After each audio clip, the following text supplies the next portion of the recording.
Këshilli i Qarkut Shkodër zhvilloi mbledhjen e radhës, ku shqyrtuan dhe u miratuan unanimisht të gjitha pikat e rendit të ditës. Mbledhja u fokusua kryesisht në çështjet që lidhen me financat, investimet dhe politikat sociale në nivel qarku.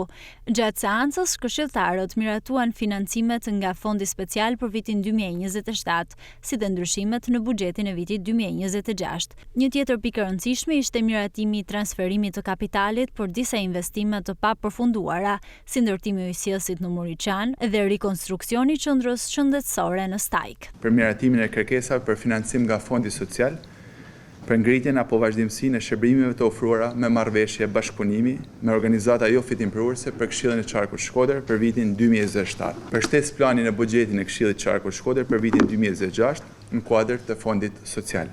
Për disa ndryshime në venimin e Këshillit të Qarkut Shkodër numër 26, datë 23/12/2025 për miratimin e strukturës organizative, kategoritë, klasat, për çdo pozicion, paga dhe numrin e punojësve të funksionarëve të zgjedhur dhe të emëruar, të nëpunësve civil e të punojësve administrativ të zgjedhur e të emëruar të Këshillit të Qarkut Shkodër për vitin 2026. Struktura organizative e dëmt për vitin 2026, si dhe miratimin e shpërblimit mujor të anëtarëve të kryesisë së Këshillit të Qarkut Shkodër për vitin 2026. Mbi miratimin e transferimit kapital të objekteve të investimeve të përfunduara, ndërtimi i ujësillësit në fshatin Moriçan, Bashkia Shkodër dhe rekonstruksioni i godinës së qendrës shëndetësore Stajk, Bashkia Vallëdajës, nga Këshilli i Qarkut Shkodër në Bashkinë Vallëdajës dhe në Bashkinë e Shkodrës.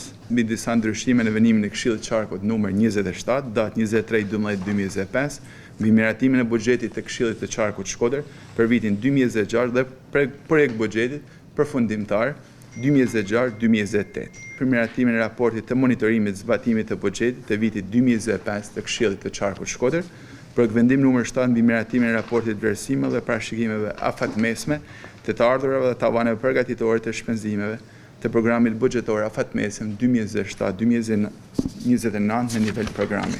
Në mbledhje u miratua gjithashtu raportet e monitorimit të buxhetit të vitit 2025 dhe parashikimet afatmesme për periudhën 2027-2029. Me votim të fshehtë u miratua edhe lista me propozime për dhënien e statusit dëshmorja dheut. Në këtë mbledhje u bë edhe votimi i anëtarit të ri të Këshillit të Qarkut Shkodër, Xhek Sokoli, pas vakancës së krijuar me dorëheqjen e Blediana Osjes.